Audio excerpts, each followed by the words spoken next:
As you can see, the problem of disagreement heads toward moral objectivism. However, before it gets there, the smart aliens argument and Scott's box of rocks will intercept at this point and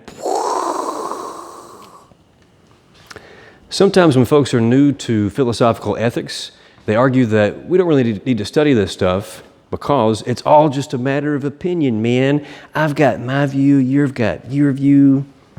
Let's just agree to disagree. They're all the same. Nobody's right or wrong. I'm going to give you a couple of arguments to see why that perspective and that point of view just does not work. The first one's called the negative argument, represented with this beautiful negative sign, and down here is going to be the positive argument, represented by this beautiful plus sign. And the negative argument, which I just previewed, is structurally similar to an argument from the world of theology. And that argument involves a response to the classic problem of evil. The problem of evil is the fact that evil exists simply in the form of pain and suffering. And the assumption is that this is incompatible with the existence of God. People argue, at least initially, that the fact that pain and suffering exists suggests that God either isn't all-powerful or isn't all-knowing or isn't all-good or does not exist at all. Because surely an all-good, all-knowing, all-powerful deity would eliminate pain and suffering.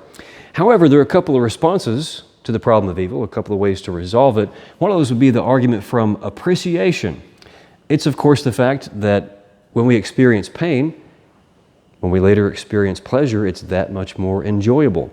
It's the case that when we have rough patches in our life, when we have wonderful periods of flourishing, they're that much more enjoyable. It's the case when we hear of tragedy and loss, that we better appreciate the things that we have that perhaps we've been taking for granted. So this might be one way to partially reconcile or resolve or deflect the problem of evil, to show why a all-good, all-knowing, all-powerful deity would allow and put suffering to good use. It's also the case that suffering often is the result of free will. Philosopher Alvin Plantinga argued that humans require what he calls substantive free will, or the ability to cause one another harm, in order for our actions to be morally praiseworthy and blameworthy.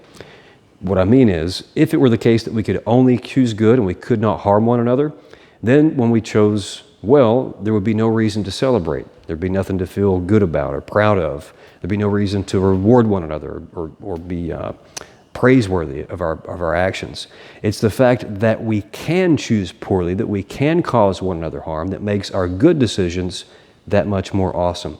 And so this substantive free will, unfortunately, necessarily leads to harm in some cases, and suffering, because sometimes human beings, being the fallible creatures that we are, we choose poorly and we cause that suffering. And so those are two responses to the classic problem of evil. First of all, appreciation and free will, and they eliminate this issue for theism generally before it gets there. Now, as I mentioned, the argument over here, which concerns moral objectivism from the realm of philosophical ethics, here you've got the problem of disagreement. And the problem of disagreement is recognition that people disagree over moral matters, and there doesn't seem to be a conclusive way to settle which person is correct and which person is incorrect. People are vehemently pro-choice, vehemently pro-life. People are for the death penalty and against it. Some people want to argue that everyone should own an assault rifle. Others argue that no one should own an assault rifle. And we don't have a conclusive way to show that this person is correct and this person is incorrect, or this view, rather, is correct and this view is incorrect. And people reasonably conclude from that morality must just be a matter of personal opinion or taste, similar to which flavor of ice cream is most delicious. Let's just agree to disagree. Nobody's right, nobody's wrong. It's reasonable to assume that based on all the disagreement. However, there are some reasons to think that it isn't necessarily the case that morality is a matter of personal taste. And the first argument I offer is just my basic smart aliens argument. And that smart aliens argument is this: equally intelligent researchers and scientists disagree over whether or not intelligent life exists beyond Earth. If you turn on the History Channel, you're going to find some, probably for entertainment purposes, that are really going to make a strong case, or what they think is a strong case, that aliens not only exist, but they've been here a very long time, and could see evidence of them in ruins and whatnot. But I'm sure that you could also find many serious scientists that would say that, look, we've explored quite a bit of the universe. We found no signs of life thus far, let alone intelligent life. And so therefore, it's more reasonable to conclude that smart aliens do not exist. So you have some people that say they do exist, and there are also very intelligent scientists that believe aliens exist, not just the guys on the History Channel. So you've got people that agree or argue for X, and other people argue not X. They can't be simultaneously correct if what they're talking about is a matter of objective reality. And it is, because aliens either exist or they don't exist, independent of what human beings happen to believe about the matter. It's not like ice cream. Ice cream flavors really can be different for different people. I could say strawberry is most delicious, and my son Justin, the awesome cameraman, could say that Moose Tracks is the most delicious. And we could be simultaneously correct, because which flavor is most delicious to us really does turn on our taste buds. However, we could not simultaneously disagree over whether or not smart aliens exist and be simultaneously correct. I couldn't say that they do exist and Justin say that they don't exist, and both of us be correct at the same time, because they either exist or they don't, and those are incompatible statements. Maybe it's the case that morality works in the same way. Maybe it's the case that, hey, people disagree and we can't really prove which party is correct or which view is correct, at least not conclusively. But that doesn't mean that the object of our inquiry or the question therefore becomes a matter of personal opinion and taste. So that's all the smart aliens argument intends to do. It intends to show an example where, similar to questions of morality, there is widespread disagreement. Equally intelligent people come down on the issue on different sides, but that alone doesn't make it a mere matter of personal taste. I had a student named Scott that presented the same argument, or a very similar argument, in a more simple fashion, and in a clearer and more concise fashion. And I've used that in my classroom since he shared it. And I'd like to honor Scott today by including it in this video because it's really good. And it's called Scott's Box of Rocks. And Scott's Box of Rocks goes like this. He said, if a box of rocks may not be opened or otherwise inspected, its contents identity may be open to speculation. Jack may say it's a live cat. Jill may say it's a dead cat. But that doesn't make it any kind of cat. It's a box of rocks. It may be hard to deduce what is in the box, and once some of us find out, others may still disagree on grounds of our lack of testable proof, but we shouldn't pretend the box holds whatever we desire it to hold. It's a box of rocks, and our views on it and our differing views have no bearing on what's actually in the box. One more example, there was a time when humanity believed that the earth was flat. That didn't make the earth flat. Currently, most of humanity believes the earth is spherical.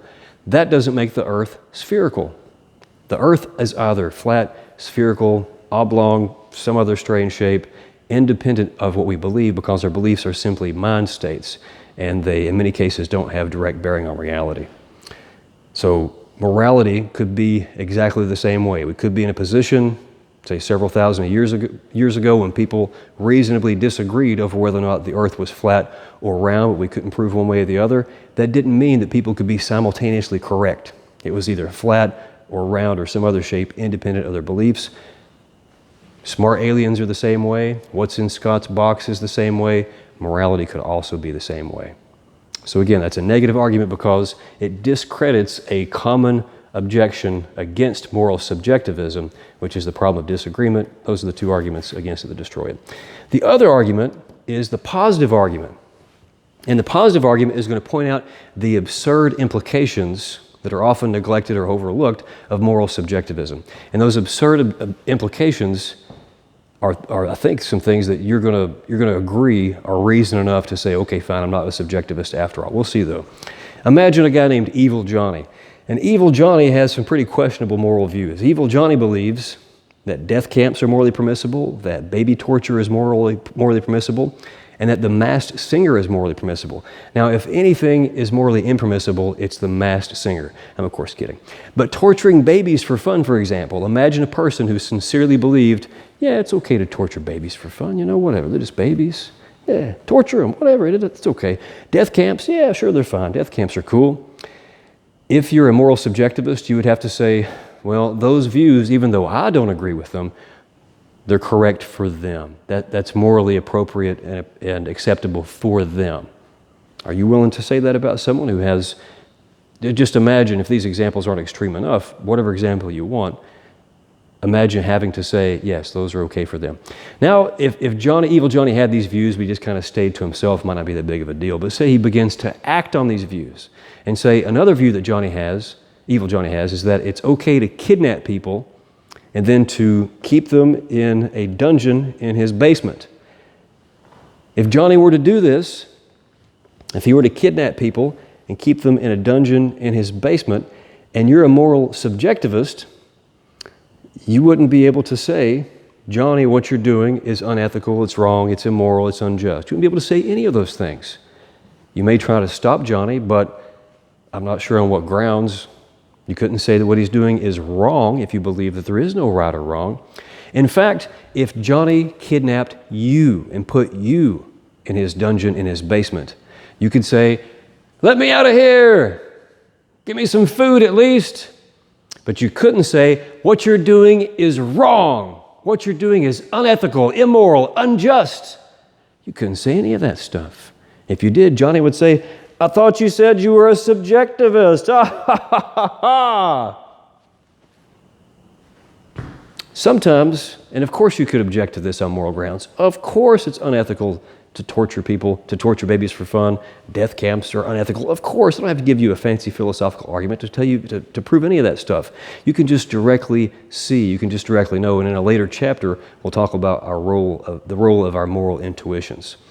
Sometimes, when I present this argument, people say, well, okay, Matt, you're right. Morality apparently is not grounded in what a person happens to believe, because a person could believe these terrible things, and I'm not willing to endorse that a person who sincerely believed that would in fact be okay, or it would be true for them. It's still unethical, regardless of what they believe, and I just know that's the case. Sometimes people will admit that, but then they'll say, but maybe morality instead turns on what a society believes, on cultural values. This is a reasonable move. It's widely held, I believe. However, the view that cultural beliefs determine morality is similarly flawed for the same reasons. So just imagine that we find a remote culture somewhere, and that culture happens to believe that death camps are morally permissible, that torturing babies for fun is morally permissible, even that the Masked Singer is morally permissible. Unless you're willing to say these things are morally permissible for that culture, and you can't be a moral subjectivist either from the individual perspective or from the cultural perspective. Now, it is the case that cultures carry out their business in different ways. They have different traditions, in some cases very different traditions. However, that doesn't mean that their traditions and their practices are necessarily morally acceptable. And now we want to be respectful of other cultures, and there are many things that are within the realm of, say, manners or just custom that we really don't need to criticize. But when it crosses over from custom and manners into morality and ethics, when the harm to others reaches a certain threshold, there's no reason to defer to either of those things. We can go ahead and say that's not a moral practice. And we can go ahead and say that because human beings seem to have a common enough nature. It seems to be the case that we have common desires, capacities, fears, psychologies, physiologies that would suggest there's going to be a common morality as well. And we don't have to use our imagination to think about these cultural examples. Of course, there have been cultures that endorse death camps. And if we were to go to a Taliban-controlled area of Afghanistan right now, we would find it to be the case that women are prohibited from being educated. Unless you're willing to say that's morally appropriate for them, you can't be a moral subjectivist. And if you were to say that's morally appropriate for them, I would ask, why in the world would you think that the women in Afghanistan don't have the same desires, capacities, psychology, needs, fears, etc., as the women wherever you are? They're human beings. Human beings yearn to be educated. Being able to learn is part of what it means to be a person. Having access to information and developing our rational capacities seems essential to our humanity. At the very least, having the option to do that seems essential to our humanity. And so there's no reason to discriminate against women in Afghanistan on those grounds and say it's okay to suppress them but not other women. That wouldn't seem very defendable at all. So, two arguments. And again, these arguments, the negative argument and the positive argument, all they're intending to do is show that moral subjectivism or moral relativism, or the view that morality is a mere matter of personal taste, is not defensible. Number one, a common argument in favor of it, we can resolve it, we shoot it down. And number two, there are absurd implications of moral relativism that people in most cases, I suppose, just simply don't appreciate or understand. But once you've been exposed to these and you see that if you're a subjectivist, you've got to accept this stuff, that seems to be pretty good reason to let that view go. One last thing, that's a television, which is very nice. You'd think it'd be very nice, except it only shows one show. I'll let you guess which one.